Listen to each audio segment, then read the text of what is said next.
All right. Ladies and gentlemen, welcome back to another Photo Mish Mash. This one being broadcast live May 26th, 2021. Did I get that? I did. We have a great show. I'm joined by two of my favoritists. All of my co-hosts are favoritists, but I'm very excited to welcome back to the show these two fun folks. But before we get to that, I got to tease a little bit what we're going to talk about. Steve is a Canon and Hasselblad shooter, but the new Nikon Mirrorless that is rumored might just tempt him to the dark side. And then Tonya, who is actually a Nikon shooter, I'm really curious to get your opinions about this new camera that is rumored. We want to return to our discussion about the iMacs. 2 weeks ago, we talked about the new M1 iMacs, and I said, I love my Air. I do now have a complaint about it, but I am disappointed in these iMacs. Steve, you were disappointed too, but you have a little bit of a change of heart. Yep. And it doesn't just happen that it's because it comes in a red color too, maybe? No, actually the red is one of my least favorite because it's got a whole bunch of pink on it, which I don't mind the color pink, but it wouldn't be the purchase that I would make. So I put out there kind of a tease, teasing you about the pink color, and Tonya messaged me and said, do they actually make a pink? Because I would love that. And I was like, oh, I don't know. I just put pink. I thought they did, maybe. Well, so yes. Immediately after you said that, I was like, I don't see a pink one, but I don't know how I would choose it. There are like so many good colors. Yeah. And that's one of the things I wanted to talk about. I'm eating a bit of crow based on my comments a couple of weeks ago. But actually that red with the pink kind of anodized metal or whatever, it's awesome looking, as are all of the colors. So Toby, we'll get to that whenever you want to. But I've got some things that I want to share with you folks that I need to get off my chest. I emailed Toby. I said, okay, we got to bring up the iMac again because I was wrong on a lot of levels, and I want to mention it. Okay. All right. And I've got some gear on the table. I almost started the show with my desk as it usually is, which if you followed Instagram for a while, you know either Steve or I are decent at documenting how much messier I am. And then I thought, well, they don't really want to see this desk. But I did leave some gear on it that I've been meaning to talk about for a while. I've been a little bit busier in other stuff and haven't produced as many reviews as I usually do or as I like to do. So I'm going to tease a couple reviews. I do have a Q&A video coming out tomorrow that talks about some of this gear. So we're going to get to that too. But yes, let me introduce, of course, my guests. As many of you know, first I'll start with you, Steve, at Scurich here on Instagram and here with us. Coming to us live from the Cincinnati, Ohio area where you've got a few new neighbors, Steve. Just a few, man. Any of you Cicada Brood 10 fans out there, come to my house. I was just telling Tonya offline before we started the show. I said, come on down here, stay as long as you like. We have a comfortable guest room. The only stipulation is you have to leave with a minimum of, I said 150,000, but I'm changing that, a minimum of 500,000 cicadas and carcasses, because I could literally fill up a wheelbarrow full of what's going on outside my house right now. It's, and those of you who know me, I'm not a bug guy at all. It's just not my thing. They creep me out. I'm just not into it. I really respected this whole thing. And, it is something that's pretty unique, this little sliver of the world where this happens every 17 years. That was very cool for about the first 4 to 6 hours. And, now I'm quite a few days into it, and it's just, holy cow, man. It's overwhelming. And it's in pockets. So I think our neighborhood is probably hit more than others. It's all based on where the larva had fallen 17 years ago and 17 years before that. So this is a very woodsy area where I live, where clearings have been made for homes. So I'm getting a lot of it, but I think it's sort of God's way of saying, like, yeah, you don't like bugs, Steve. Well, I created them, and here's a whole bunch of them for you to get over it.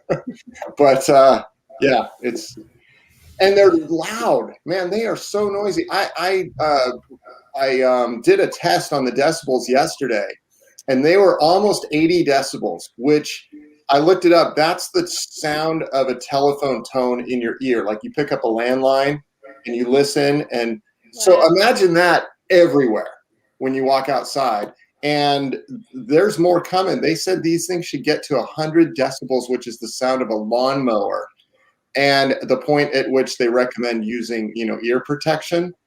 So, and okay, that doesn't sound like much, but when it's just everywhere and you have to practically yell to talk to the person that's standing next to you outside, it's pretty crazy. Yes. We don't have the plague yet. That's what it feels like, man. Crazy. But I do love bugs. I have ordered them from far away. So I would really like to add a picture of one of these cicadas to my macro collection, and might just end up at your house. Yep. If I pick my children, they will actually collect every last cicada exoskeleton left in your yard. I know kids are going around with these buckets. It's like filling these buckets up like it's Halloween candy or something. They're just going. And the first few days they were filling these buckets up. Now it's nobody even bothers, because I'm out there with I have one of those backpack like steel blowers for my yard. I'm out there almost every day, just blowing off my sidewalks and stuff. It's crazy. It is pretty amazing on a couple of different levels. I'm glad you can appreciate it. I don't really miss that though. I grew up on the East Coast and I experienced them, but I'm happy for the quiet of Seattle right now. Now, I'll be the first to admit that I can, be animated and exaggerate a story with the best of them for sure. But you guys, I'm not exaggerating about this. I can hear stories. They're loud. I wasn't loud. I picked my wife up from the airport. She was gone for 2 weeks, and they came out while she was gone. I picked her up yesterday morning at 6 a.m. from the airport, or two days ago. And I said, honey, I know you don't want to hear about the cicadas, but you got to just be prepared for it. They're kind of all over the place. Well, we have these beautiful peonies that are starting to bloom in our yard. And she was so into it. She's like, look at these, are so pink and gorgeous. And she started walking over and she said, what are all those little brown things down by the plants and trees? And I said, those are exoskeletons from the cicadas. And she darted into the garage. She's like, oh my God, I wasn't expecting that. When we were little, we used to pick them off trees, and they have the little claws, so they just attach right to your clothing. Yeah. We would wear them. Yeah. So this is Tonya, by the way, if you're watching and you're wondering who this person is, this is Tonya. And Tonya, the best place to follow you is at TonyaWilhelm.artist. That's your Instagram. But from there, you can get to your macro work, which you have some fantastic macro work. And I also will say, for anybody watching and they're like, maybe you've been living under a rock or the West Coast and a rock, so you haven't watched the news. We have submitted in our image review today a very nice picture of a cicada. So if you're wondering what they look like, hang tight. You'll get to see them on this very show. This isn't the weekly cicada news, but it just so happens that two of my guests are out there in cicada land, or at least Tonya, you probably will be soon. You're on the kind of eastern side of Pennsylvania. So. Yeah. I did read. I was watching Steve's stories, and I would respond I'm so jealous. And I did look it up the other day because I was like, what if we don't get them? Are we not going to get them? And I was reading them maybe this weekend. So yeah, you can tell. There's these little little holes in the ground, and sometimes you get these little tunnels that come up in the dirt and stuff. So you can, and it's usually under the bigger mature trees where you'll see a lot of that activity from years past, where they've dropped their eggs 17 years ago. Yeah, so it's really cool because it's just this little sliver of the planet, and it's the only place on the world where this happens every 17 years with this particular brood. So I'm just learning way more than I wanted to ever know about a bug in my life, living where I live right now. But good riddance when they're gone for another 17 years. For 17 years. Yeah, it's a big number. To think about what I was doing 17 years ago, and my daughter who turned 18 this year, she was this tiny little bald thing toddling around, and now she's basically an adult. In that time frame, they were all underground, sucking on roots.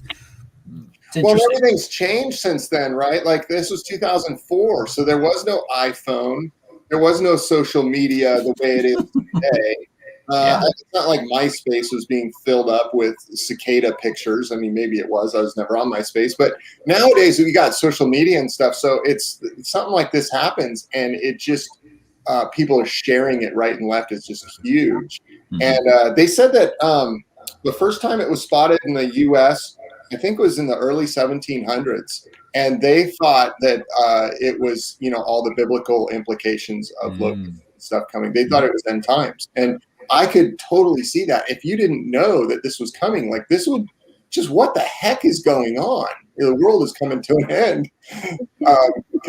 It's insane. I mean, we've been here for a couple of years now, and I've visited Cincinnati for many years, and obviously never seen this. So yeah, it's pretty amazing. Yeah, Chris is sad that she's missing out, which reminds me to say hello to the chat room. Chat room, thank you so much for joining us today from wherever you're coming from, taking time in your afternoon to watch us live. We really appreciate that. And if you're not watching this live, thank you still for watching. Appreciate it. Give us a quick thumbs up. That's a nice way to thank us for our time and to thank my co-hosts for their time. Check out their Instagram, and I suggest you follow them to see what they're up to in between hanging out with us on Wednesday afternoons. All right, let's move on. I think we might, as I said, have a picture in the image review where we'll talk about cicadas a little bit. But for those of you who are grossed out, we'll keep it to a minimum. Before we move on a little bit, as I said, I didn't completely clean off my desk to help me to remember to say a couple of things. But one, I made a note here. I am teaching an in-person Lightroom class. I have just a few spots available still for it. That is at the end of July, the very last weekend of July. I think that's the 30th and the 1st of August, actually, technically, in Sacramento, California. So if you are interested, I'm calling it a Lightroom class. Actually, I should call it my complete photo workflow, because we are really going to split our time between Lightroom and Photoshop. Tonya, I thought about flying you out to help me teach it, because I know you have the Photoshop skills, and I have enough to get by and to work in my workflow and to, be happy in teaching it. But it'd be nice to have you there. Well, I would be thrilled to come. We'll have to talk about that. I don't know that you'd have to fly me there. But so if anybody's interested in that, the link to the class is right down below this. So go take a look. And I'm keeping it very small. There's room to spread out. I'm fully vaccinated, and most of the people are going to be either fully vaccinated or masked in that place. So think about it if you're interested. Now, other bits of information that I wanted to share is I picked this up at the end of last summer, not the tripod, but this little box right here. And it's a star tracker. It's from Move, Shoot, Move. And I think I've talked about it on this show before.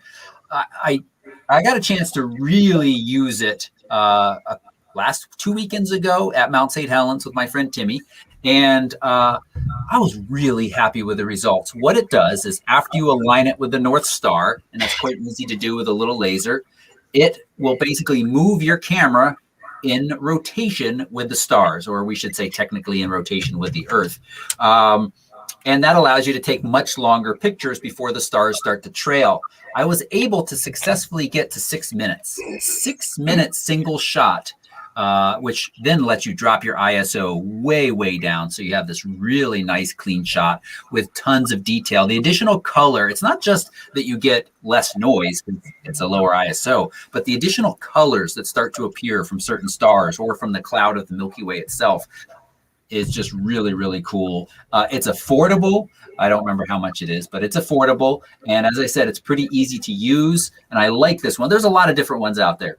There are some cons of this. In fact, if you wanted to use a longer lens to do kind of like really detailed single star or star cluster stuff, this weight limit would kind of hinder that a bunch. But if you just want to do your kind of wider tracked shots, it's great. You do have to always be able to see the North Star to set it up. I haven't figured out a workaround for that yet. So sometimes there's clouds, sometimes there's mountains that block your view of the North Star, and then you can't align it properly and you're not in good shape. But with those caveats, I'm really happy with this, and I'm looking forward to some more star photography this summer, including with Steve in like 2 weeks in Joshua Tree. Yeah, can you remind us? I think you said it at the beginning. What's the brand of that particular one? It is the Shoot Move. Was it in frame when I was talking about it? I hope it was. Yeah. Okay. I forget. We're in these little narrow boxes. It is the Shoot Move star tracker or rotator. and I'm pretty happy with it. I saw Jason Troyer was in our chat earlier. He is a fantastic time-lapse photographer, videographer, and he recently did some shooting on film, stars on film, which kind of blows your mind a little bit. But yeah, that's people used to do that. Wasn't that a Duran Duran song? Is it? I don't know. Stars on film. Something on film is a Duran Duran song. Yeah. Actually, so I'd be curious. In fact, I've only ever done 2 time-lapse photos, and one was of a cicada coming out of its exoskeleton. Very nice. Head. Very nice. Awesome. Steve, yes, you got the Move Shoot Move Tracker, and Timmy says it was on sale. It's on sale right now. Tim, can you tell us what the price was on sale? So, and Pat says, hi, Toby. This is Pat in West Texas. Hi, Pat. How are you doing? Nice to have you join us.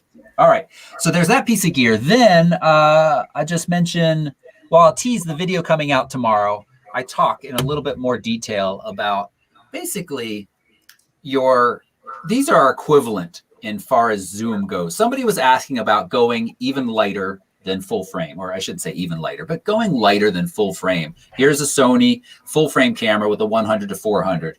Here is a Panasonic Micro Four Thirds camera with basically the equivalent of a 100 to 400 on here. This looks pretty good, but I tell you what, I came up with a larger sensor, an APS-C, with more reach that's even lighter than that combo. So I actually don't know when my video is going to come out yet. It has to get ad approval first, but maybe tomorrow, maybe Friday.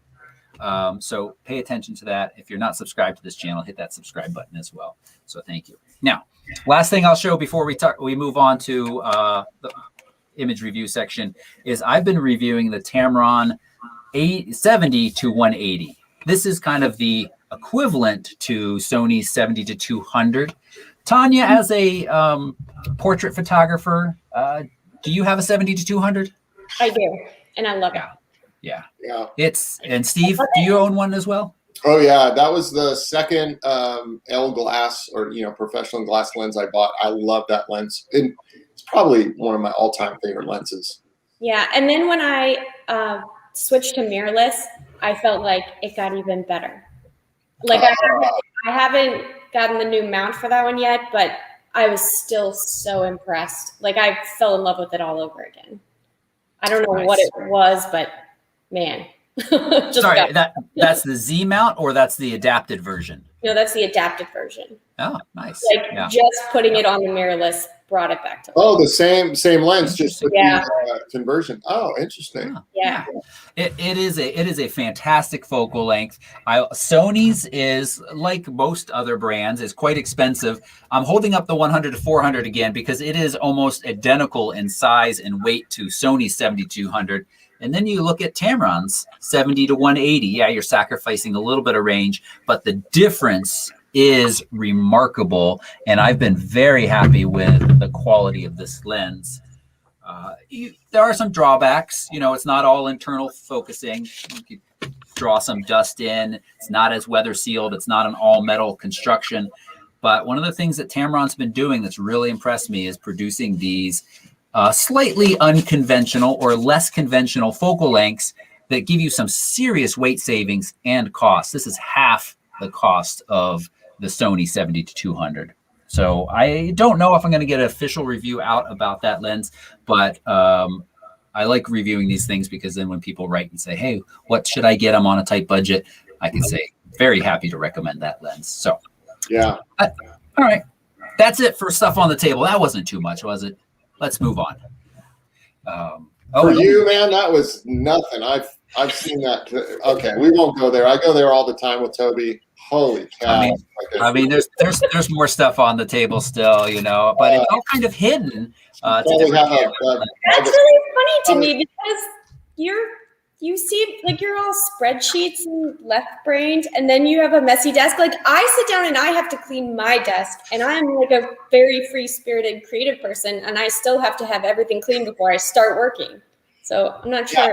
Can't reconcile that very well. Well, you ever see when his web page is open? You guys have probably seen it on the show. I mean, there's about 1,700 tabs open. Like the t-shirts that say like I have 50 tabs. My brain is like 50 tabs open and they're all frozen. That's me. I can't operate that way. I respect him for it. My wife is the same way. She's just almost like I go up in her office and I feel like I'm in John Nash's office, from A Beautiful Mind.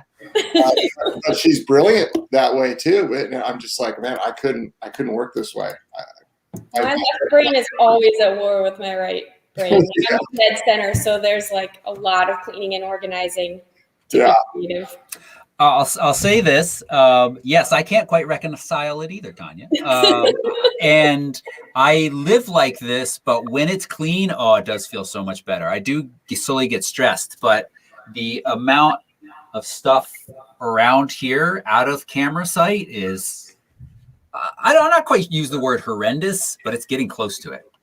But I got to pay Toby a compliment here to balance all this out, because he can multitask around me like crazy. I mean, that's the problem with being super OCD, anal, kind of the way I am, is like I'm terrible at multitasking. But he can pull that off, really well. So I appreciate the compliment. I don't know if I actually can. I act like it, but you're a dude, so I mean that limits you. But within the confines of being a dude, like you're good at it. Okay. All right. Let's move on to favorite part of the show. You have sent in photos. You being a lot of our pen members, and we have a huge number today. We're gonna be efficient as possible getting through these. If you would like to get regular feedback from professional photographers, you should join Penn. It's a fantastic community with tons of learning resources and educational materials, articles, videos. You get a new article, new video each week. Plus, if you take time to go through all of the videos and articles that we have, it's going to take you months, maybe years to get through all of the content that we have on Penn already. Plus, as I said, new stuff is added. Plus, you get to submit images to us and participate in the monthly contest as well. You can learn more about that at photorec.tv/Penn. And I saw Roy, you're in the chat. Roy, thanks so much for being in there. I should have given you a shout out earlier. Roy is kind of our behind the scenes, sharing lots of great information. And also, if you have a question you would like to see us answer before the end of the show, Penn member or not, just put it in there. It's nice to put a little Q in front of it so that we can, so Roy can see it and grab it, and we'll answer it at the end of the show. But let's go full screen and talk. As I said, we're gonna be kind of quick with these images because we have a lot, but I want to give people some feedback. First up, we've got Pam. She's got this nice monkey shot, and he's cute. A couple of things that jump out at me right away, Pam, is that we have this brighter spot over here to the left. It's big. It comes from off screen. And it's kind of an angry bright spot. There's enough kind of a weird chromatic aberration at the edge of it. This is going to happen with a lot of different lenses. But that's big enough. These other ones, they're okay. They're kind of almost just part of the bokeh balls. But this one is big and angry, and I think you should take some time to get it out of there. Otherwise, I mean, I think this is a nice shot with a little bit of catch lights in the eyes. Tonya, you're our resident portrait photographer on today. How would you label this as a portrait? Well, if this were a portrait and I could pose, which you can't pose the monkey, I would just want a little bit more of that back eye. But it is a monkey. So I think this is fantastic. It looks sharp to me. Your eye does always go to the brightest part of the image. So the only other part that maybe I would tone down a little is some of that rim lighting around the mouth, because I just keep going back to that. But that doesn't ruin it in any way. But I might come in and do some local adjustments and just sort of like brighten up some of the face there a little bit to compete with that, and then tone that down. And that way we're just drawn right into the pink around the eyes and the eyes. But it's a nice shot. Yeah, I like that point about the eye. We have just an intersection of the pupil to the nose. And yes, if we could break free from that and give a little bit more of the iris around, I think that would be good. And Pam's probably saying, yeah, I can't pose the monkey. But Right. these are things to think about where you put yourself, Pam, or where you wait until the monkey makes a little bit more eye contact. Well, I think you can also fix that. I wouldn't mind having the frame filled with the monkey. You know, you don't need to show all that background. I'd like to see more because it's nice bokeh and stuff like that. But fill the frame up with the monkey's face, and I would love to see this as a black and white, actually, because the different tones between the background greens and whites, and then the pink on the monkey's face and the brown tones of the fur and stuff. I'd just go black and white, and look at that rim light now as a black and white. Beautiful. Now the rim light really works for it. Yeah. Yep. Yeah. Yep. And, you know, make it real contrasty and kind of texturized and stuff, I think. You're going to need to do some noise cleanup in the background there. And I would darken the background just a bit. But I actually really love this as a black and white. You can put a vignette on there too to help them just stand out even a little bit more. Darken the background around the face a bit. Nice suggestions. There you go, Pam. All right, we're going to move on. Steve Pressman, he's got 2 shots he submitted. One, he wrote me and said what was different about it. One, I know that he's put it through Sharpen AI, which is his first time using that. And honestly, this probably doesn't come over YouTube very well, but I can see a really noticeable difference between the sharpened one on the left. I think these are a little bit on the small side, Steve Pressman. So we can't really make a great comparison there. The file sizes are yeah. Yeah, I see that. Yeah. Yeah. But you can definitely notice where I notice it most is in the snow in the background, so you should do some masking, Steve. Both Photoshop allows you to mask and then send over to Sharpen, or in Sharpen itself, you could do some masking so that you're really just sharpening your subject. That's going to not only make it kind of stand out a little bit from the background, which is going to help, but then of course it's going to sharpen only your subject. So, yeah. But this is, let's go ahead and look at just one of them by itself, because I think it is a neat moment. Let's look at the sharpened one with a little watermark on it. Very, very cute. You've got contact from that fuzzy little pup that I just want to snuggle it. I'm sorry. I just do. He's so cute. Yeah. Maybe a little seal poop or some other debris back here that you could take out real quick so that we have that nice clean snow all around. It's just one little spot of it. What about this little sneaking kind of hole of water and ice over here? Yeah. Does that bother you? I think it needs to go. I think that, you could crop in a bit. This was obviously taken during some pretty harsh light. Mm-hmm. And then you've got snow and stuff. Now, the thing is, shooting in this type of environment, it's very blue. There's a lot of blue in here. I'll bet if you did a blue color tone adjustment, you would see this thing just change dramatically. And I bring that up because, again, and I'm going to kind of echo what I said on the last image. A lot of times when I shoot in harsh light and it's really blue like this, especially in snow and stuff, I will consider either making the picture pretty warm, but you have to be careful with snow, or going black and white. And I think that could be a good way to go. So it was just a little too cool for me. See, that looks nice. Now you got a little bit of warm tones, especially on the steel. And clipping out the stuff down at the bottom, now you're really hyper-focused on the subjects of the picture. And I like that.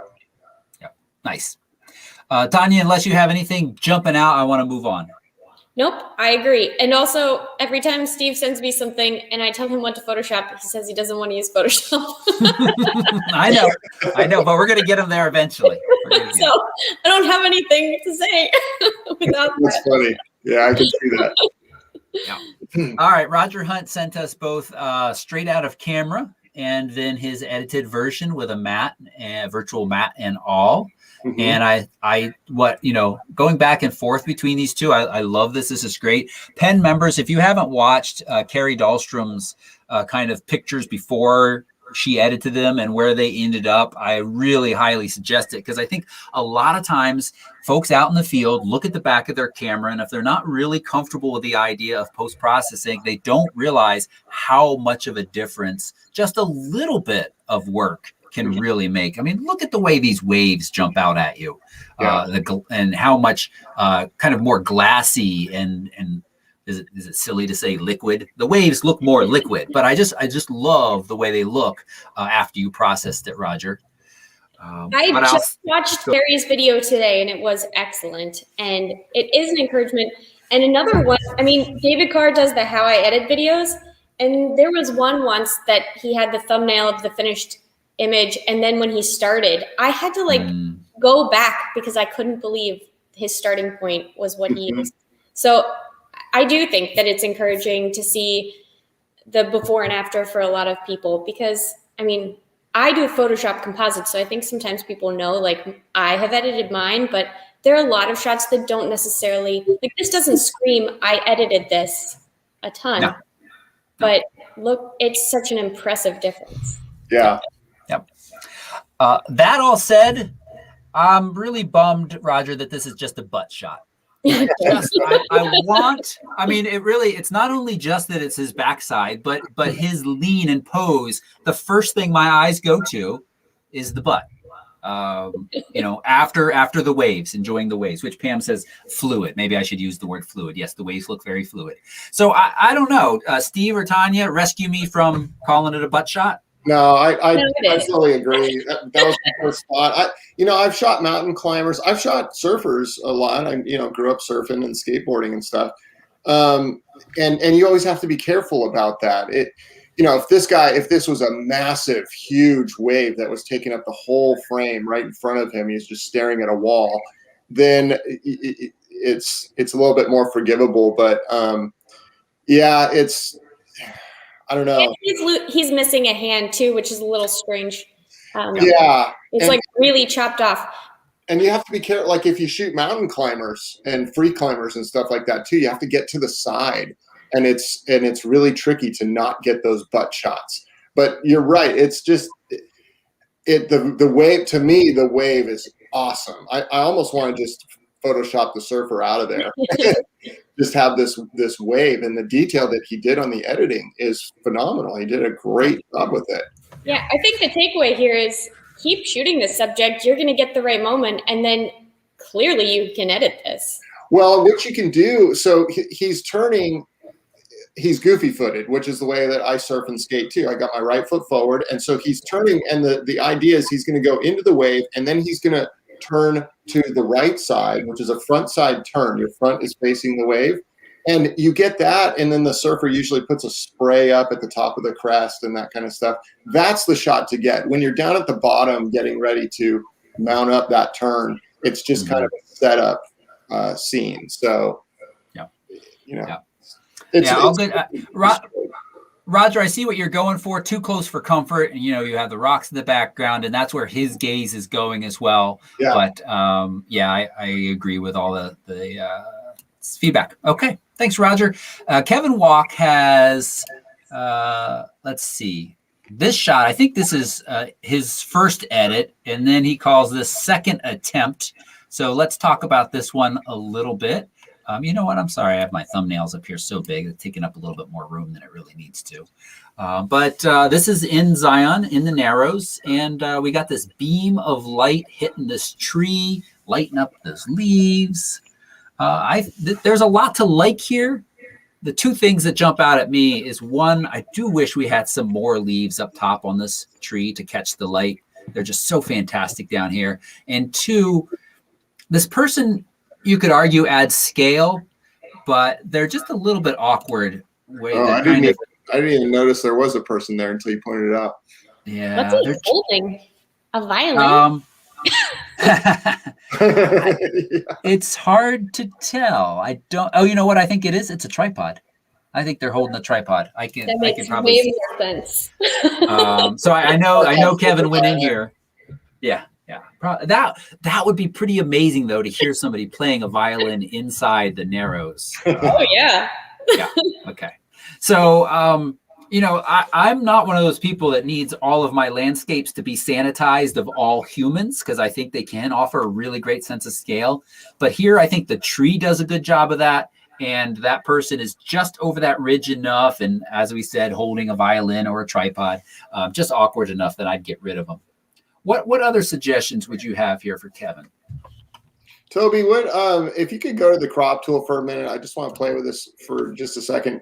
I want to create a pretty wide horizontal, and we're going to end up cropping the heck out of this thing, unfortunately. But come way down horizontally below that bright area. There you go, right there. And then come up from the bottom a bit. So we're going to use that rock as kind of our visual starting point that's in the water. And then position the person more in the third, the right side third. You have that really bright area to the right. Just keep going, get that bright part out of there. Oh, I gotcha. And you're just totally changing up the tone of the image and the colors and stuff. There could be a bit of a story here. Now, what's happened though, you can see there's so much darkening and like dehazing, or probably dehazing that's occurred on that rock face there on the whole left side. And it's just like blotched out, and you're losing detail in it and stuff. So I just want to bring this up because this is stuff to kind of think about when you're looking at the light. Those are beautiful tones down in there. This is where you almost wish you had a longer lens and you could just isolate that person with the nice warm tones around them. Mm-hmm. Yeah. And I also think, Steve is not suggesting that you folks should crop your images to this degree, but when you're out in the field, think about these other compositions. And I also notice when we go in this tight, Kevin, we definitely have some noticeable cloning here. I believe you might have kind of cloned this whole edge of this mountain over, maybe to hide some other people, or not sure why, but we see those. And anytime you want to either submit to PPA or print on any kind of decent size, you really want to watch out for that and make sure that you've nailed it. Yeah. For sure. I mean, you can back out. This isn't, to Toby's point, I wouldn't do this with the image. I'm just trying to show that there's a lot of different shades of light that are going on in this picture. And that's stuff to look at before you take the shot. Because that mountain on the left is so dark. I was actually thinking like a vertical panoramic for this. Yeah, that would look cool too. And so go really tall. Maybe, I don't know. If you lose that deep V though, does that ruin the position? Maybe. I think part of that V though still it works from the light. So I think you could use some of that light to kind of bring that in there as well. I don't know you can't do it on that side though. I think actually the composition on this was strong. So I know we're trying to crop for different stories here, but I don't think that it was lacking in composition to begin with. And just real quick, I want to speak into the cloning issue down there. You can change the blending mode on your cloning tool. I'm actually just about to work on a video for this because I don't think a lot of people know that. But if you would choose, I don't know what this was previously, but if you need to darken an area, you can change the blending mode on your clone stamp tool to darken. So then you'll retain the actual texture that's there, but you'll only darken the lighter areas that you're cloning over. And that can give you a really flawless look. You can also reverse that and choose the lighten mode, and if you want to lighten an area. But I'm guessing here you probably want to darken. So cool. Good tips. Thank you, Tonya. All right, Kevin, we're going to move on. Mike's got the Navajo Dome and Capitol Reef.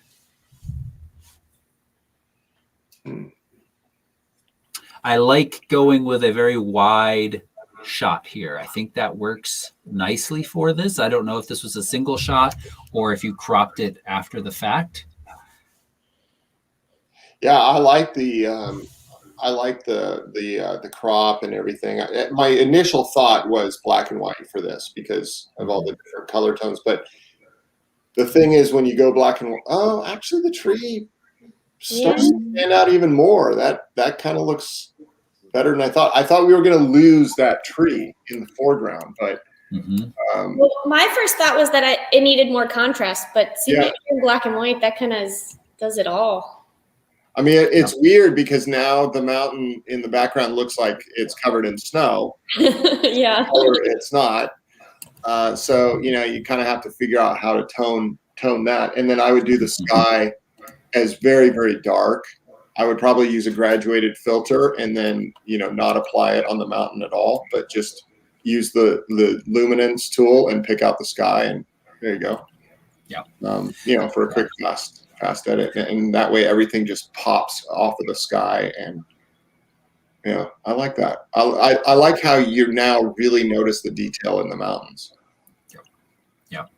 I just want to remind people that when you switch to black and white, your color panel becomes a black and white mix, and you still, the Lightroom remembers what colors these different objects were. So the green tree, if you wanted to tweak it, make it brighter or darker, you can do that. And, you know, it's not a pure green. It's probably a little mix of yellow in there as well. So you might want to play with those. You can always get the little dropper, move it out onto your target and try to move it up or down. Whoa, I must have grabbed a rock. I grabbed the rocks instead of the leaves there. So you got to find a spot where you're. That's a great tip though, Toby. I'm glad you mentioned that because I always forget about that too, is just adjusting the colors in my black and whites.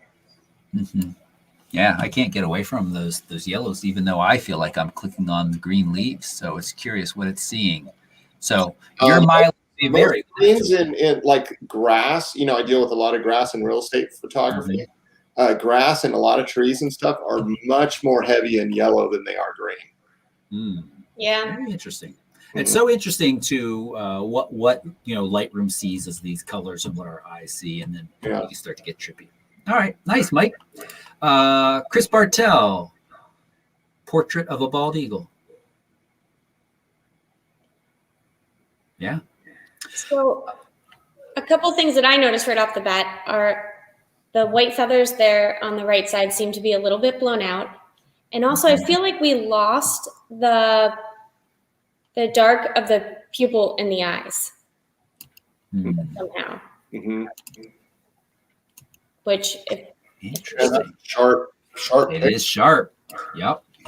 So let's I like those suggestions a lot. Let's just kind of drop exposure and shadows and paint right on the pupil for a moment. Yeah, because he's got quite the stare, but there's not a lot of contrast there. Yeah. You might have to lighten the iris on the left one, Toby, to kind of bring it in more in line with the right side. But yeah, that looks good. You know, with a shot this sharp, I was hoping, because you are cutting off a little bit of the tail feathers on the edge of the frame. So, you know, right there, just, you know, there's such a little bit that's being cut off that you need to reposition it unless you have room to fit the whole bird in. So, but with a shot this sharp, I would probably go vertical and put the face of the bird in the upper right third, and you know, kind of fill the frame with it more. And I mean, it's so clean, and this is really cool. I like it. Yeah, I might come in a little bit more. The only other thing I'm noticing is just a little bit of coolness to the feathers, and I think you could paint on a little bit of warmth. You saw what a nice improvement that did on the snowy picture after Steve suggested it, so I like that. What if you went more horizontal and cropped out the grass, put the bird in the third there, and I don't know, just kind of, sometimes I do this, but by the way, you guys, I do this constantly. If I get a shot where I'm like, something's there, I just haven't figured out how to tell the story, I'll mess around with different crops like crazy before I make a decision on how I want to go with it. Not always, but do that for you. If you crop it horizontally like you just had it before, then I think maybe you need to flip it. That might be the first time I've ever said that. Right. Yeah. And make it black and white. Tonya's turned into Steve. What's happening? All right. Good suggestions. Thank you. Nice shot, Chris. All right, we're going to move on. Mary Madden snuck this in at the last minute. This is from our recent trip to Moab. We've got Adam the bear from Animals in Montana in the water, having the best time of his life, shaking off. Mary wants to know what we do about the eye. because if we get in here, oh, this is as close as we can get, I guess. Oh, it's a small one, Mary. Sorry, it's smaller than I'd like. Okay, But well, that explains why it looks so yeah, crazy to me, and I assume yeah. it wasn't. That's we got a little size, Mary. We got to get a bigger one here. But what is the suggestion for the eye? Clearly, I think his eye is a little wonky at this moment as he's rotating his head back and forth at some ridiculous speed. Just What close do you it. suggest? Yeah. Go into Photoshop, liquify, and close that eye, or clone the other eye, flip it around, and stick it on top there, so they're two closed eyes. I would select the other eye. Yeah. Duplicate it, and then you can do a free transform and get it into there. But also you would want it to be a different layer, because I would also then clone that bridge of the nose so that I can overlap it over top of that, because it's going to have to fall behind a little, or you could mask it. Just depends on whichever way you like to do that. But yeah, All sounds good. All right, nice, Mary. It's a fun moment. We had a couple of different participants on that trip capture these pictures, and it's kind of amazing how dog-like he looks in some of the shots when he's shaking off his water. Adam, all right, he's a sweetheart. He's the sweetheart. All right, Ben Mooney's got this really fun moment, sweet moment captured. And when I saw this come in, Tonya, I thought of you again as someone who photographs high school seniors and a lot of portraits. What are your thoughts here? So I'm actually really excited about this, because when I looked in the Dropbox folder earlier, I saw the color version that was not edited. Yes. And he kind of did all of the things that I was going to suggest for this. I think I must have looked at the wrong folder. I don't know. But no, I'm sorry. Here's Lightroom does this with D&Gs. Outside of Lightroom, you see the originals, but Lightroom has the instructions and then shows their edits. So I'm sorry. I didn't. I forget that people do that. That's okay. So I'm excited that because he went in, he did some retouching to some of the areas. He brightened some of the areas I was going to tell him to. This is so expressive that it's a fantastic moment. Some of the only things that I think I would go in to clean up, especially if this is for a client, if this is like a moment that you captured for your friends or family, it's great. Like, you did fantastic. It's sharp. It's a good moment. But if it's for a client, I would have to get the straight flyaway hairs at the top of the girl who has her eyes closed. Those, I would clean those up. And also the ones spidering across the other girl's shoulder. That's a real big pet peeve of mine. I'm always trying to get hair off the shoulders, but otherwise. And you're trying to do that while you're photographing, correct? I do try to get hairs off the shoulders, as long as people are okay with me pawing at their hair. I always ask them, touching people and grooming them, but I will generally ask them if they mind if I fix their hair for them. But you wouldn't in a shot like this. Like, you would do that in a post shot, but clearly the way they're embracing that happened quickly. You wouldn't be like, oh, stop, let me fix your hair. So this is an instance when you would just clean that up, and then they don't distract at all, and then you have those great smiles. Yeah. I think for a candid moment, capturing something, just especially after the year that we've had, right, where we're all in masks and nobody's hugging each other and stuff. I love this right here. And Ben, huge kudos to the way you edited it, because it's beautiful. It's great. This is one that I would have in a frame in my house. You know, we have a lot of family pictures and stuff around the house, and I love walking by and seeing these every day. Yes. Nice work, Ben. All right, we're going to move on. Mike D has got Mesa Arch Canyon, which again, Steve and I were at recently. Mike wasn't with us. You've done some traveling, Mike, because Mike's the person who submits pictures from Tasmania often. And here's, another corner of the world, probably kind of opposite Tasmania. But anyway,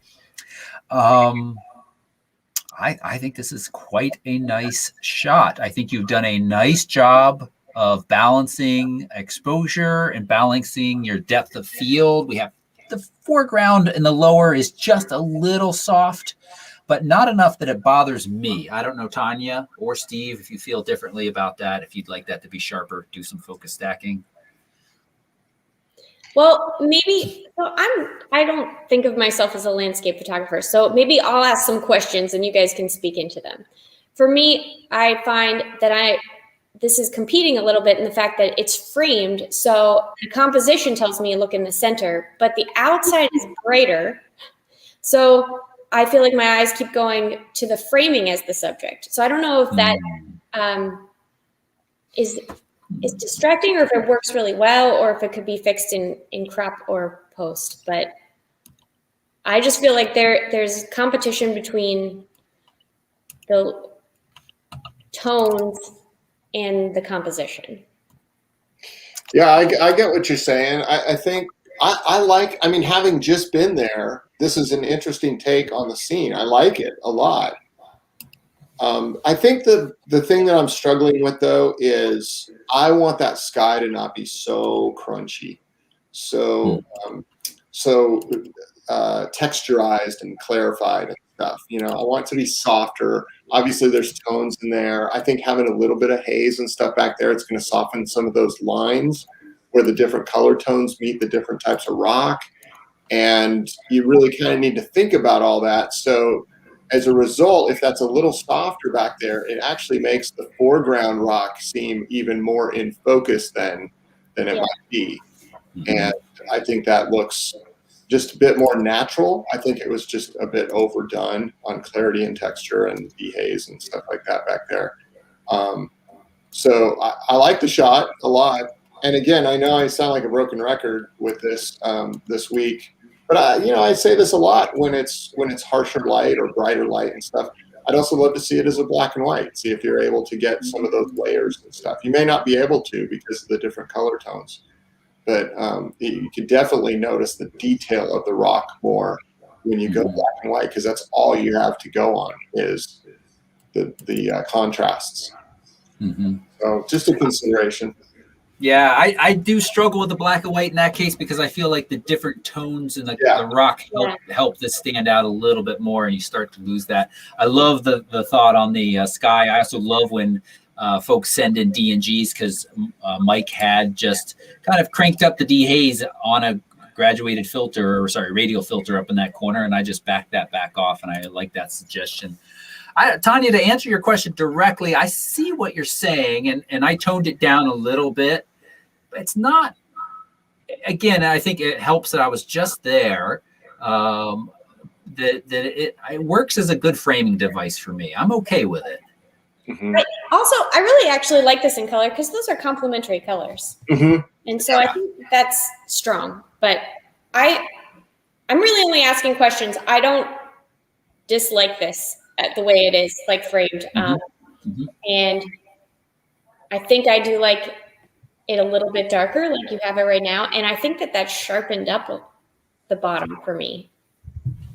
Yeah, and to your point about complementary colors, absolutely. Those reds and orange and yellow tones and stuff, all, there's a lot of detail in all that stuff. But now, since Toby, you kind of softened up and put some haze back in the background, the cooler tones, the blues and the purples back there are softer, and they were visually competing so much when they were all at the same sort of clarity and stuff. So I really like what you did here. I think it just looks a lot more natural this way, but also still enhanced to where it's got a wow factor to it.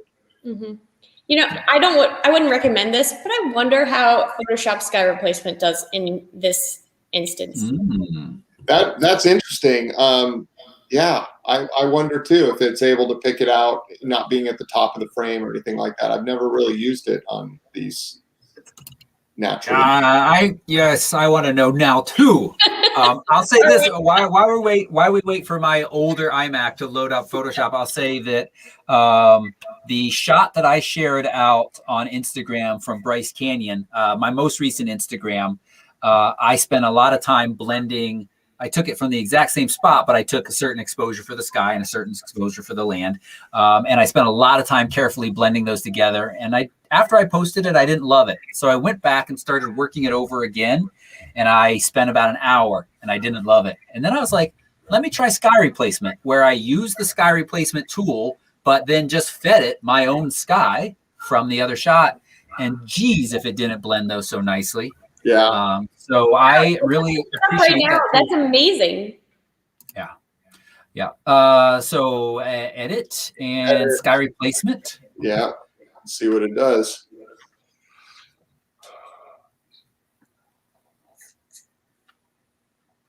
We're waiting.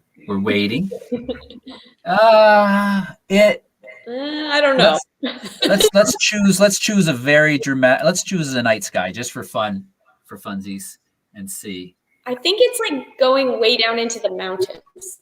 Yeah, I think I see some stars now, but it's not taking away those clouds. So it's failing in this case. We found a limit to sky replacement. There's quite a few, but yeah.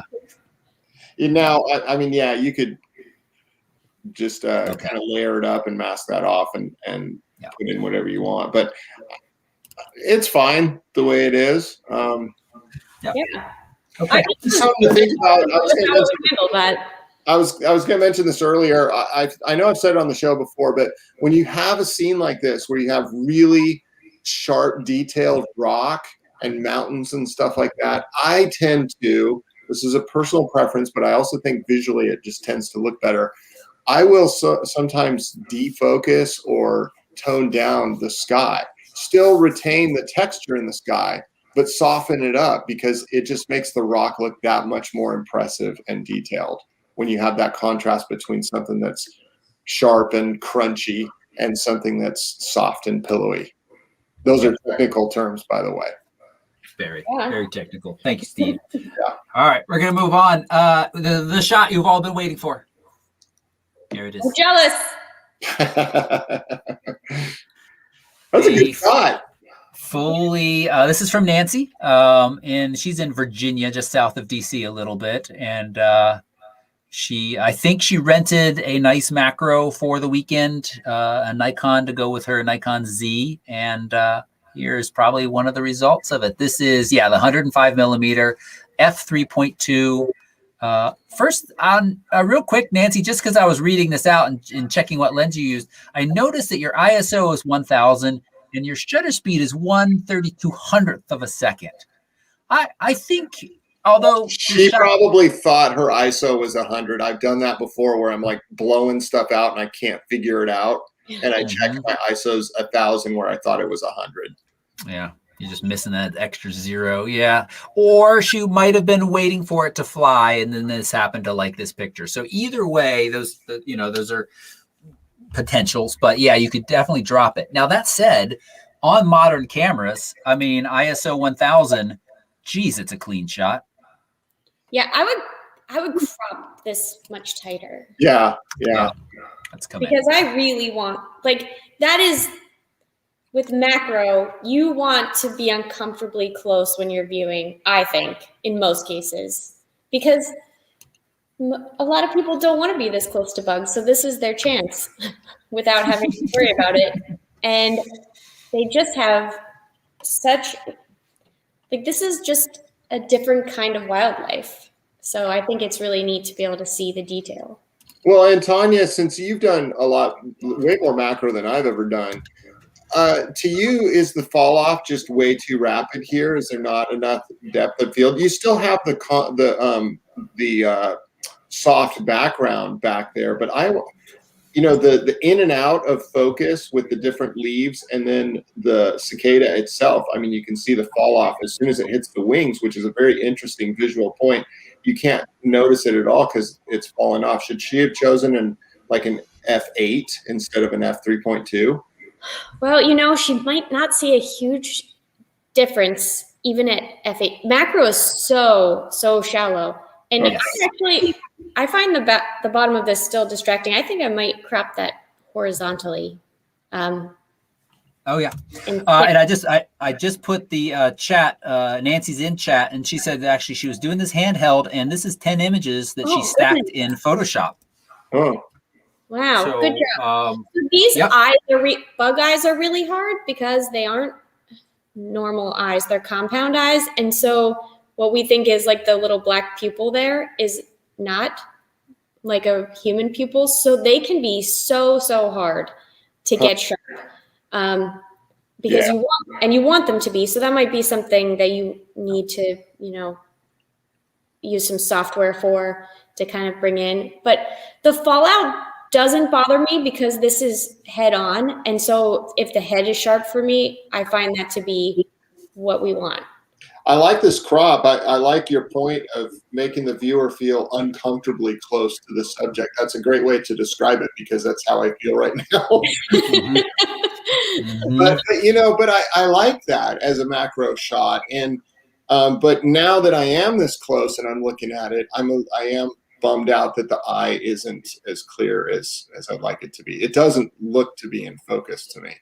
And that is a little bit of a trick of a compound eye. So I would say that because you can see like right behind that, it almost seems a little sharper. Yeah. And it may be something in the stacking too. So that's hard for me to guess. That's what I'm thinking, Tonya, because if we look here, it looks sharp, and then there's this little band of not as sharp, and then it's sharp again. And so because it doesn't seem like it's in a natural fall off there, I wonder if the stacking introduced some stuff. And Nancy, I wonder, so you said you shot this 10 images handheld at f3.2. Were you changing the focus point a little bit each time? That's all pretty impressive. If so, but I think you did end up with a little bit of weird artifacting in there. I agree with Tonya because it's head on. The fall off doesn't bother me too much, but it's just a great example of how ridiculously small your depth of field can be, even using tools like Photoshop's, basically focus stacking. When you're working at macros.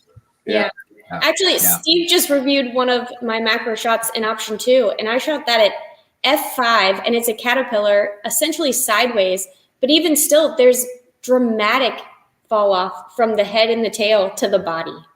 And it's hard. Macro I've always found to be a challenge as somebody who critiques photos and stuff on a fairly regular basis, because I'm not a macro guy. It's not that I don't like it, it's just that I'm not very experienced with it, so I don't know what makes a great macro shot. But your point about filling the frame up and giving the viewer a chance to get uncomfortably close to the subject is kind of what I think macro is all about. And that can be beautiful or scary or whatever. It's got impact. And the nice thing, Nancy, since you're watching this definitely has impact, especially when it's cropped in like this. It has more impact than the way it was initially presented. And Nancy says she used the focus shift feature in camera. I forget that the Nikons do offer that. I wish I had that as well. I will just say that I think handheld working macro and using that that could introduce some funkiness. So be really careful about that in the future. Really, if you can go to a tripod, great. Nancy, you probably watched, I think Kristen shared it to the Pen group of the National Geographic's look at how they were photographing a macro of the cicada. They brought it in the studio and had lights and controlled environment. I don't know if you want to bring one of these in your house. Also could be a dog snack, but that's an option. All right. Becky Miller, I don't know if this was last night or not, but has a full moon and cactus. Cool. And that was my first thought too. I can see, after I looked at this for a moment, I see this now. You straightened it, but this band at the bottom, I was like, what is this? And you zoom in, and it's a curb and a street. So this is going to get us close to that cactus, maybe closer than we want. But I'm going to come in a little bit, and then I would suggest some Photoshop fill with the rest of the gravel, so you kind of have this consistent scene down there. You can keep it where it was. It actually kind of looks fine like that. That is getting a little close to the bottom of the frame, but just clone stamping some material and stuff down there will take care of that pretty easily. But she did a great job with this, and I don't know, part of me wants to see it just be a little bit warmer. You got the warm tones on the moon for sure, but that makes the bluer tones that much sort of bluer. So I don't know. It looks good the way it is. I don't know. Yeah. I a little bit warmer, I think, is nice. And yeah, the thing You can below. almost bring the exposure down a bit too. I mean, she did a nice job on this. I do kind of like the cactus being a little bit more of a silhouette than it is. So you can come down. Yeah. Either you way. went into the colors. Does that register as green? Can you bring down the luminosity of just the cactus? I mean, it might not. Might be too dark for the colors to work. Nope, but let's grab and see. No, it does register it as green, but it doesn't really give us much leeway. Oh, look how much the moon actually will shift though, because it's grabbing some of that yellow as well. Yeah. Let's try this real quick. If we throw a radial filter over it and say exposure down, but then mask it to color in the greenish color. Oh. We get a little closer. Yeah. So again, I really like this. I mean, they added this. Yeah, look how nicely that confines to that. That was a good example. I did not know that you could do that. You always school me in Lightroom, so. Toby, I noticed you did an Instagram post yesterday or the day before, and you talked about increasing the size of the moon by 10% on that cityscape over Seattle. Yep. Would this be a picture that you would consider doing that with? Kind of pulling a Bruce Almighty on the moon here? I mean, you certainly could. The only reason I did it in mine was because I ended up having to take the good exposure of the moon and hiding some glow in the background. But certainly you could plop this into Photoshop, a feathered, radial. And Becky, you're going to be in my Photoshop, Lightroom Photoshop class in end of July. We could certainly do that. Feather it, copy, paste, and then just make it a little bit bigger. Yeah. It's a great shot, Becky. I love this picture. Nice. All right, Deb's got two wood ducks hanging out here, two male wood ducks, which I just love. Beautiful birds hanging out here. So is the eye on the duck in the background, the one farthest away, is that sharp? It's not. Okay. And I'm actually struggling a little bit. I guess it feels like the near duck's belly is the very sharpest part of this whole image. What do we got? I don't have any metadata, Deb, so it's hard to say, but none of it looks excitingly sharp to me. And I'm sorry to say that. It does look like maybe just here, but it's hard to tell. Yeah. So I'm not sure if it's a little bit of a lens softness issue or a shutter speed issue or a focus issue. It's we got a couple different variables in there, but something's keeping this from being as sharp as I would like to see it. So this could be a good candidate for AI sharpening. Yep. I would definitely take this into Photoshop though, and I would clip out that branch that continues on off of the duck's back. Just eliminate it. It doesn't add anything, and it just takes your visual attention away. Because the problem is, as soon as I looked at this, I had a hard time noticing the second duck that was in the foreground. I was like, what's going on with the side of the duck? And then I noticed, oh, that's another head. So you don't want anything complicating the scene visually that doesn't need to be there, given the nature of what you're capturing here. So I would take that branch out for sure. Yeah. I agree with that. First, make sure that your software can sharpen up that eye, because if the eye is lost, don't do that work. yeah, that's true. Because we really need that, I think, for this shot. Yeah. But I love the pose. I love these two ducks, and this one kind of facing us on, and the other one standing up tall in the back. So some really nice poses here, but we want it to see a little bit sharper with a little more detail from that eye. Yeah. Nice. All right, and we're going to wrap up with Scottish Sue. She's got the famous, is it the Del Mar? Is that what it's called in San Diego? Del Coronado. Del Coronado, thank you.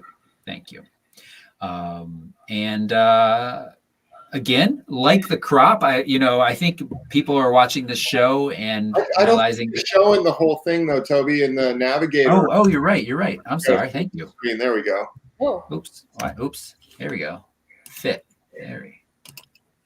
That's cool. There we go. I was going to say, damn, that road is right to the edge of the frame. But now that we're seeing the whole thing, like, wow, that's so.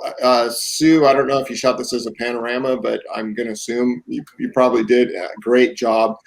I think I would consider. I don't know. It's kind of hard because you want to show that it's on the ocean, but I'm curious to see it cropped without the ocean there. It's either that or I would tone it down because it's very, very dark blue and it anchors you visually at the bottom of the picture.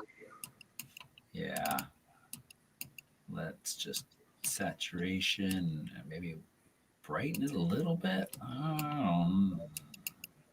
It's hard because, you know, ocean water and stuff like that, you got all the ripples and the bright spots and the dark spots, and different tones and stuff. And so maybe you just crop it up and show it with just the beach and see how it looks. It definitely, you'll notice the building and the road and the sky a lot more. See, I like that. I don't know. I struggle. Go ahead. I'm sorry, Tonya. Go ahead. So where does that road go? I am not familiar with this place. Oh, it crosses over to the main. This is kind of like an island out there of San Diego, and it crosses over to the sort of mainland of San Diego. It looks so like futuristic meets beach. Yeah, it's cool. It's a cool place. This is where Ron Burgundy always likes to hang out.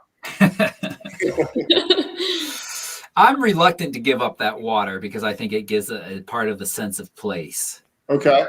But I do feel like it needs some work to tone it down a little bit. I also would love to see just a tiny bit more space over here. Toby, from what that if you side. went like sepia on this just to make it a little less? Just Really? curious. I don't even know how to do that. Let's see. Yeah. Do I browse my profiles and find a artistic? Go to vintage down there. Vintage. There you go. And just give you some stuff. Yeah, vintage. I know I've been talking a lot about black and whites and stuff, but this is the Coronado to me is such a timeless place that seeing it even this is kind of neat. Okay, so I think what works about this, and maybe we can meet in the middle with Steve not liking the water and Toby liking the water, is I think that the water is a different color blue than all the other blue tones. Yeah. I think maybe if the water at the bottom was more cyan, that it would blend all of our blues together. We could keep it color, but it wouldn't be so heavy. Because see, that's a really that was my big concern when I first saw it. Is it was so dark and just heavy at the bottom, and it was a totally different tone of blue compared to the sky and the side of the bridge and stuff. But I like these more vintage sort of tones to it because it's the type of scene that plays into that really well.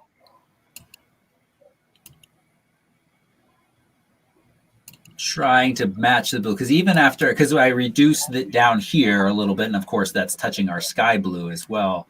But if we can just kind of shift it with a linear graduated filter across the top, maybe. I wonder even if you changed the hue of just the bottom, or is that what you did? Maybe I missed it. No, well, I did of the whole thing. So let's get rid of that, and let's come back to this lower linear graduated filter. And yes, I should have maybe done that. Shift it to the left a little bit. Oh, I'm not, am I? Yeah, there we go. Because I think already that I don't notice the water like I did when it was that deep. Yeah. I think that's a good suggestion. Yeah. Because I like the water too, but Steve wasn't wrong. Like it was competing. You know, I gotta commend Stu. I love pictures like this where you have so many different ways to go with it. That's where you get to be the artist and just do what you want to do. And the way she presented it was fine. It was great. But just that anchored dark blue that was down there was just a little much for my taste. I like this. Yep. This looks really nice. Yep. Nice. Nice, Sue. People are pointing out lots of famous movies have been photographed there. Tom Boggs tells you, Steve, that all of your movie references are stupid and he wants you to keep them to yourself. No, that's not what he said. That's not what he said. All right, coming back to all of us. Okay, that was a lot. Thanks for sticking with us. We try to get through those fairly quickly, but we also want to give people valuable feedback. And again, if you are interested in getting that kind of feedback, not only on this show, but through our community and through the monthly contest, you can join PEN. Photorec.tv/PEN is the easiest way to find out more. It's just $24 for your first year. It's a ridiculous resource for such a cheap amount. Yeah. Okay. You know what? I didn't even put this in the show notes. I think I want to talk about it next week. And that is that people want to know how to choose the kind of finish that you have options of for prints, not only on metal, but also like how do you choose a metal print versus a canvas print? And I feel like, Steve, you've been on a show where we've touched on it a little bit. I just wanted to give a quick shout out to Bay Photo. They had a sale on samples the other day. So, Steve, I don't know, you recognize this picture? I'm having trouble seeing what that is. Yeah, you took it of Fiona on the Moab trip. Oh, yeah. At Mesa Arch. Yeah, that's cool. right. Yeah, and I like it, and I thought, hey, why don't I get some samples done of this picture, and then I'll have.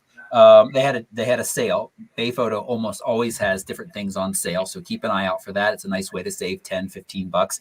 I think this cost me, I don't know, $15, $20 to get these different samples of the different. This is super glossy. You can see how much glossier it is. And then there's the high gloss. So this is a really nice way.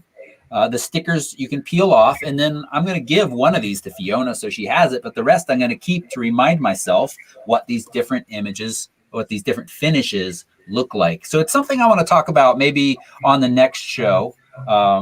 In a little bit more detail, because I think a lot of people, it's one of the things, there's many things that hold people back from getting prints, but one of them is, I don't know what medium to use. I don't know what finish to use. So we could talk a little bit about that. But I just wanted to share that information. Bay Photo is awesome. I'm really excited about a print that I'm getting from them that's arriving in a few days. And just really happy. Yeah, and I will say before we discuss it, go on to Bay Photo's website and look. They have examples of the different sheens that you get with all the different types of prints that they have. And it's very accurate on their website. It's a great indicator of how the print is going to look when it shows up to your doorstep. I've used them for years, and I see that online. I'm like, yeah, okay, this would look better as a matte, or this would look better as a high gloss or a metallic finish, and it has a brief description on there of what you can expect. And they hit the nail on the head. Every time it shows up, it's exactly the way it's described and shown on their website. So they're nice from start to finish. They just do a great job.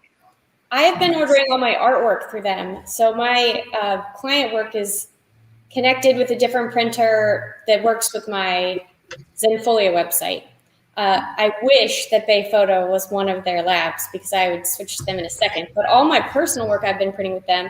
And I don't know if they do this, but I know the other labs that I've worked with, you can contact them and they'll send you sample papers, like a package. And I don't know that I don't think it costs me anything. They will just send them to you if you're interested in working with them. And they're not usually your pictures, like that one was your shot. So it's a little more valuable to pay for. But I have found even for clients, just being able to show them the different finishes is nice. But sometimes I don't let them pick because I think that I'm better at choosing that. Well, so, you get the experience and the trained eye for a lot of that, So, yeah.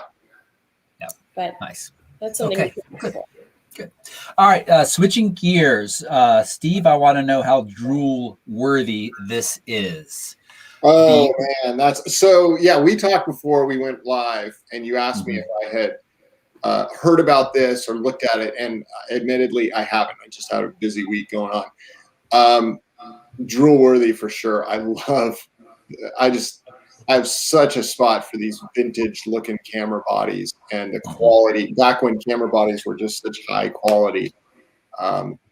So tell me about it. That looks awesome. We know very, very little, other than it could be. So this is an actual Nikon that you can buy. It's older now, and I don't think they make them anymore, but they're out there. This is the DF. This was a very retro-inspired DSLR that they had for a while. Very, very, very photo focused. Basically, I think it did video, but it certainly was just kind of an afterthought. It really was all about the photographer. So no pictures, nothing other than rumors so far. And of course, they've got an older Nikon up here as kind of an example of what this might look like. It could even be a new APS-C from Nikon, but it's going to be mirrorless and it's going to look kind of retro. Tonya, as an actual Nikon photographer, or is this something interesting to you? I love everything retro, so it is very tempting. I did wonder when you posted about that, and I looked and I saw that like they just have possible ideas. They don't have the actual one that you can see yet, but I was wondering, like, would my clients think I was using antiquated gear if I had this? Because I want it for me, but I want to look professional. That's funny. It is always a question, and it's mostly been a question I've asked of videographers, because you can walk into on video set and have a camera this small now that's going to do a incredibly professional job.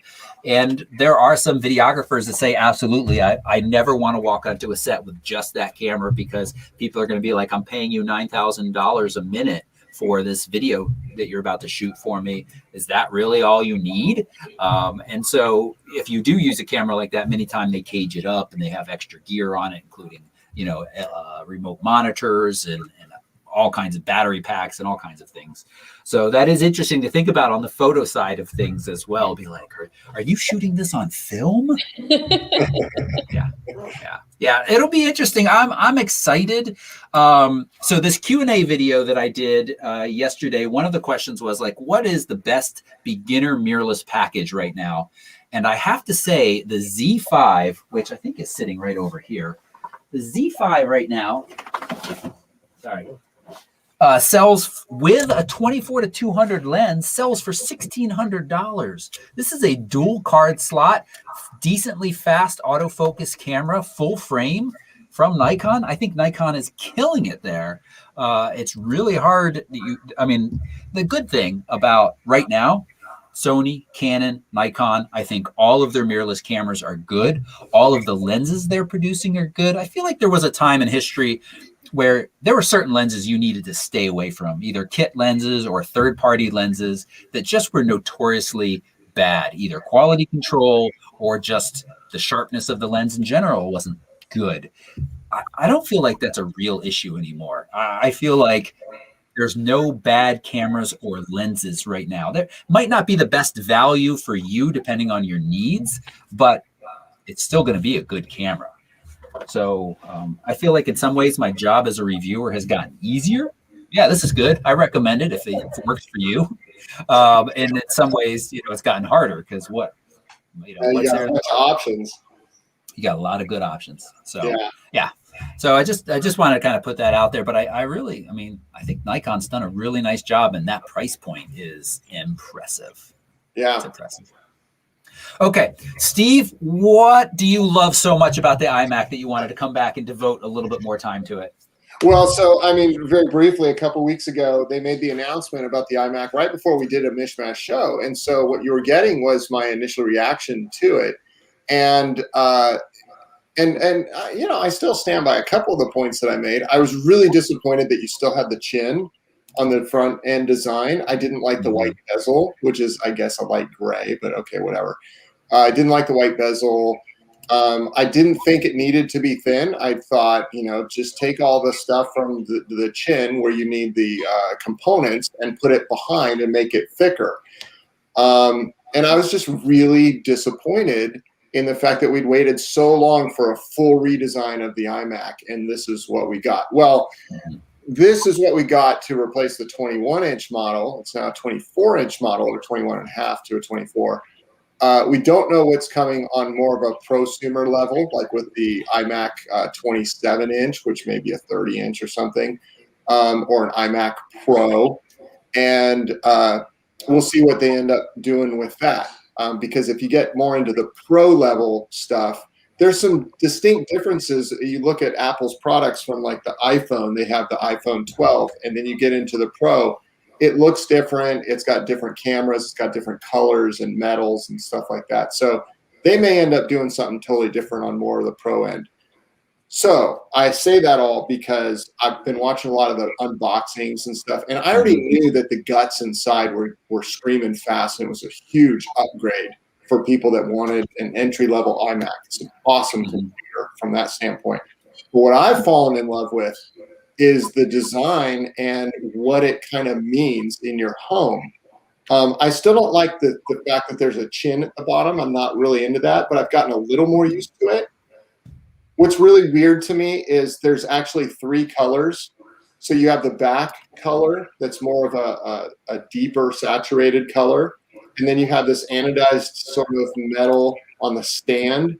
And then the chin is an even lighter version of that stand color. So, you know, if you have a red back with a pink stand and then a light pink chin at the bottom. So that's a little weird. But it doesn't bother me as much as it did when it was first announced. And I've been watching people take these out of the box and put them on countertops in various parts of their houses, and they just look fun.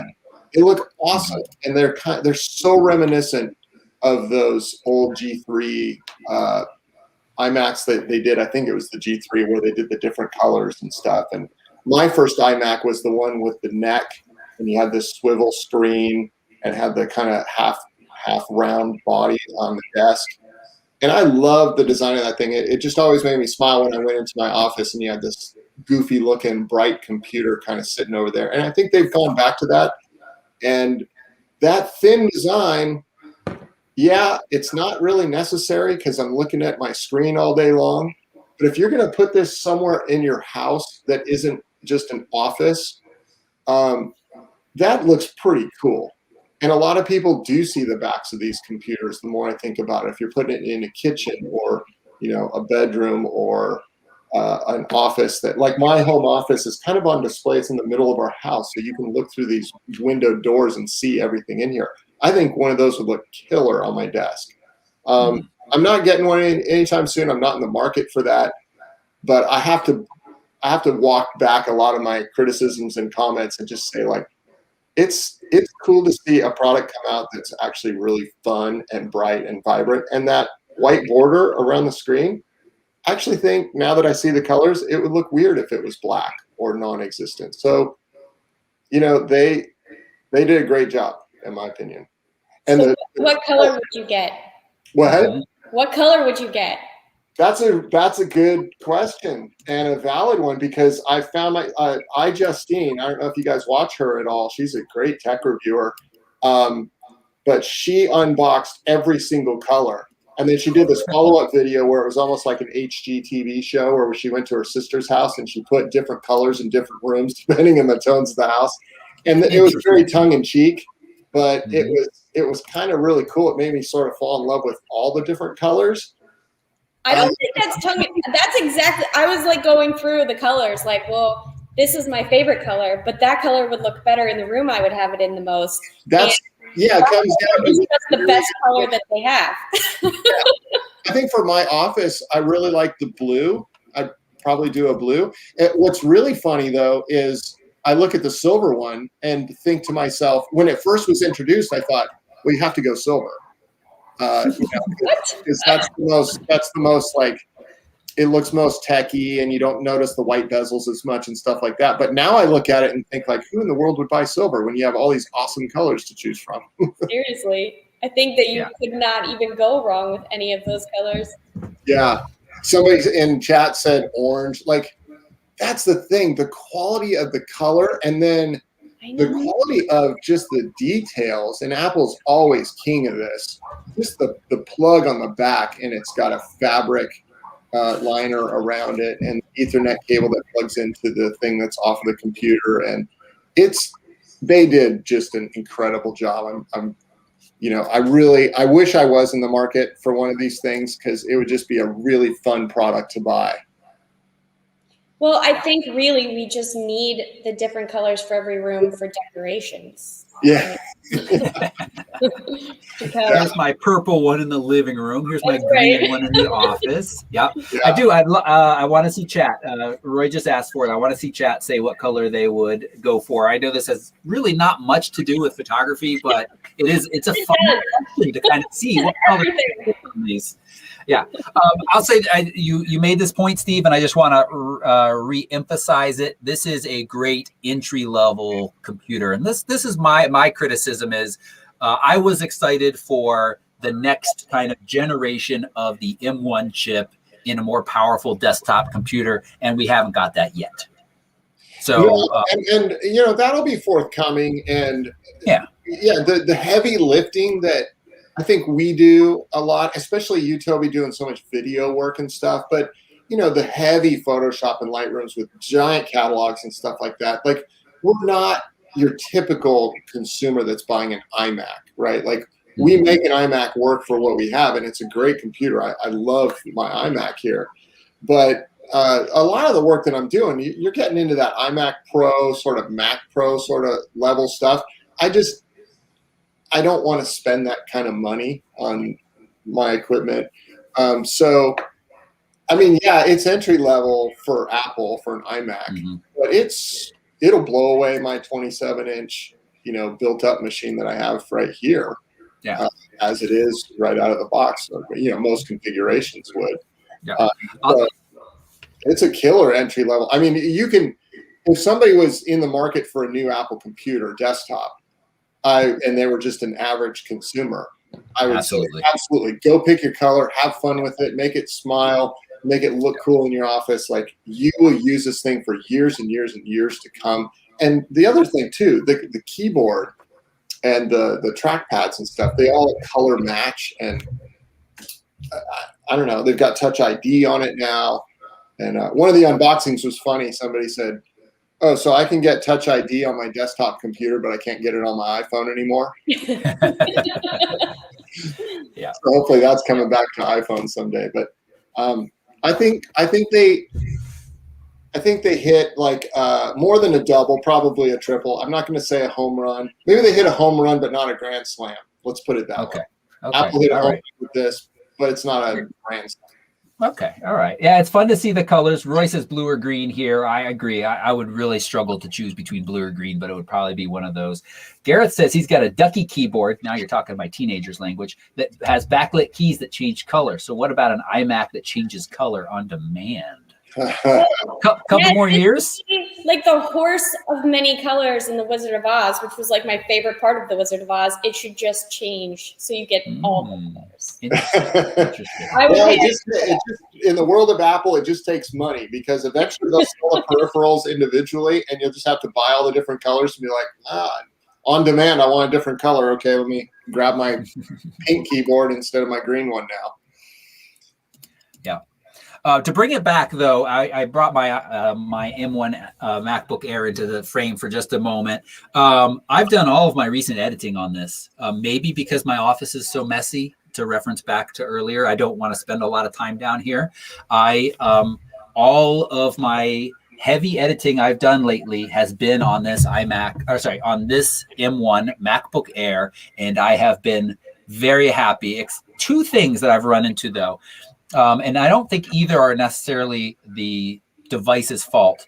One is Photoshop has this, seems to be a bug right now, where when I go to export, it just kind of sits there for a moment on the export screen before it populates with the dimensions of my image and allows me to change them. It sits for like 15, 20 seconds. That's a little bit of a long time. It didn't used to do that. And so that might be part of Adobe's issue with transitioning to silicon. I don't know. The other issue is the other night I have a time-lapse, Milky Way time-lapse, 500-ish images. I started the export when I went to bed. When I woke up in the morning, it was still running. And I thought, holy, what's going on here? And it then kind of finished up fairly quickly based on where the slider was. And I was like, well, that's weird. Went back and I looked at the timestamps. Oh, at first I thought I just fell asleep in the middle of the night and stopped. And when I woke it up in the morning, it continued. But no, it had been going all night. But there were like 15-minute gaps from one image to another at times. But then when I was working on it in the morning, it was doing 5 to 7 images a minute. So I'm not sure what to attribute that to. I don't think it was overheating and throttling itself, which these Airs can do. I don't know. So those were two things that I've run into lately that make me pause a little bit. But as a travel machine handling what I need it to handle, this thing is sweet. Yeah, that M1 chip introduction was, I mean, we knew it when it was introduced. It would be a game changer for Apple's products. And it's proving to be that way. And it's exciting to see them redesigning some things that have needed a refresh and putting that inside. It's just nice. I am a bit of an Apple fanboy, but it's just nice after it felt like such a lull of stuff that was coming out, and you heard about it a year in advance, and there was no surprise, and it wasn't as innovative as it may have been back in the Steve Jobs era. You know, they're shaking some things up a bit, and it's really cool to see that.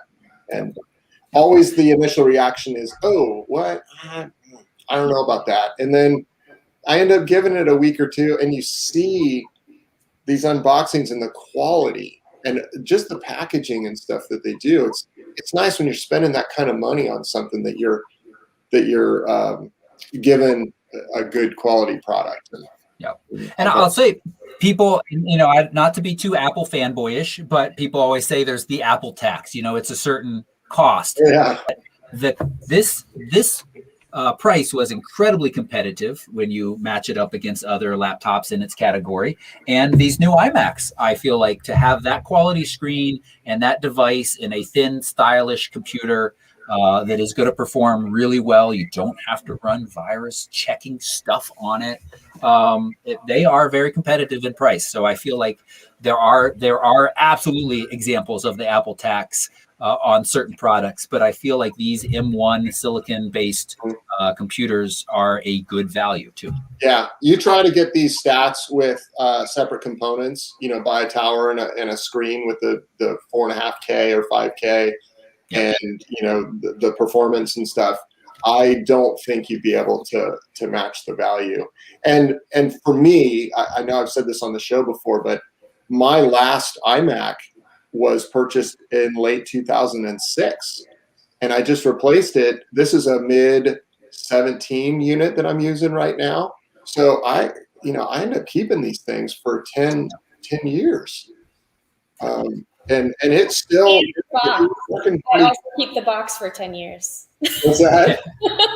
I said, and the box. I always also keep the box for 10 years. Oh, I did too. Yeah, I've got the box. Yeah, PC buyer who loves their box that much. Yeah. Yeah. All right, we need to start wrapping it up because I've kept my wonderful co-host long enough, and I've actually got somebody to meet with upstairs. So we're going to start to wrap up. The one thing that I wanted to kind of just mention is I put it in the show notes. Gordon Lang has launched a new channel. If you don't know who he is, he runs Camera Labs. He is a really, really nice guy. I know him personally, and he is a fantastic camera reviewer. There's a lot of good camera reviewers out there, but Gordon is just no nonsense information packed into his videos. But he's launched this new channel called Dino Bytes, bytes spelled B-Y-T-E like computer. And in this video that just came out just a few days ago, he is reviewing the Canon PowerShot 600, which was basically Canon's first kind of consumer-friendly, consumer-priced point and shoot. It is a half a megapixel. Half a megapixel. So this is linked underneath in the show notes. Go watch it. It's 10 minutes long, and it's just kind of, if you started your photography journey a while back when digital cameras were new, it's a fun watch. I just highly recommend it. So I give that a big thumbs up. And it makes me sad that I didn't really better document my first point and shoots. I remember one or two of them for sure, but I know there was another. I had a Kodak in there that might have been my very first, and I don't remember much about it, and I kind of wish I did. I wonder if I have where I would find information about that. I might have EXIF data of really old pictures that I could go look for, but so I know mine was some kind of Sony or maybe a CyberShot or something, and it used those what was the Sony memory stick? Was it a memory stick? Oh yeah, it's Duo, wasn't it? Like a Duo stick or this one? This was just a thin, like wide stick of gum. Yeah, like a Trident piece of gum or something. Yeah, and 1.3 megapixels. Yeah, and I mean that was. I think I spent like $500 on that thing. Yeah. Back in the day. This cost about $1,000 for half a megapixel. Tonya, do you remember your first digital? So I think I held out and just used film for a really long time because my parents got like a kind of newer digital, and I thought it was terrible. And so I was not really interested. Took me a while to move that direction. Yeah. No worries. Good. A lot of people, I remember all the debates, is digital here to stay? Is it going to surpass film? Oh, yeah. And what's better, digital or film? Once you start hitting like 25 megapixels, though, it was done. Yeah. Yep.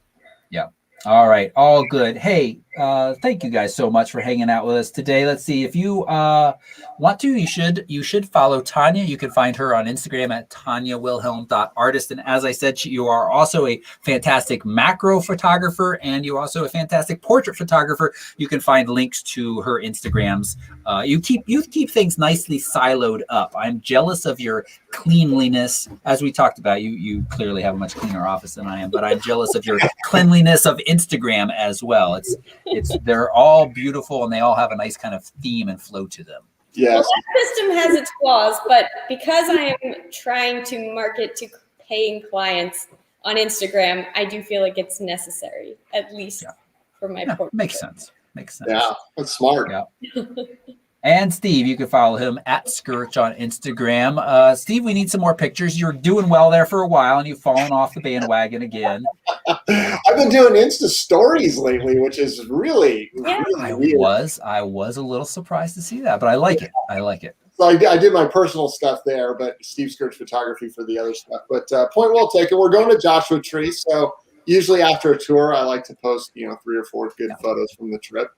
Yeah. I would like to say that because of Toby, I'm now an influencer on TikTok, and my 34 followers wait with bated breath for me to post every 2 months. You're gonna blame me for getting on TikTok? Wait, what's TikTok? Oh, it's a black hole. It's a new kind of watch. You're not cool enough for it. Just Oh, one of those. I don't feel that I'm already too old for it. That's what it is. Yeah. But it does kill time. Yeah, sorry to the audience. You are just not going to be seeing me on TikTok anytime soon. My apologies. And as I said, our behind the scenes guy, Roy McKee, you can follow him at McKee Photos. Roy, thanks for all you do. The only 2 questions I saw were actually things that I should have read when we were doing the image review. So sorry, I don't usually look at that document towards the end. So we'll have to figure out how to get that information over to me better in the future. But again, Steve and Tonya, thank you so much for joining us today. Chat room, thank you for hanging out with us live. I'll be back here next Wednesday. I don't know who my co-hosts are yet, but I'll probably ask around on Monday. Might be this guy, by the way. I forgot to bring this up when we first started. He called me out in the chat room, David Carr photography. I was wondering if you were doing that just to mess with my head, because usually I am with David.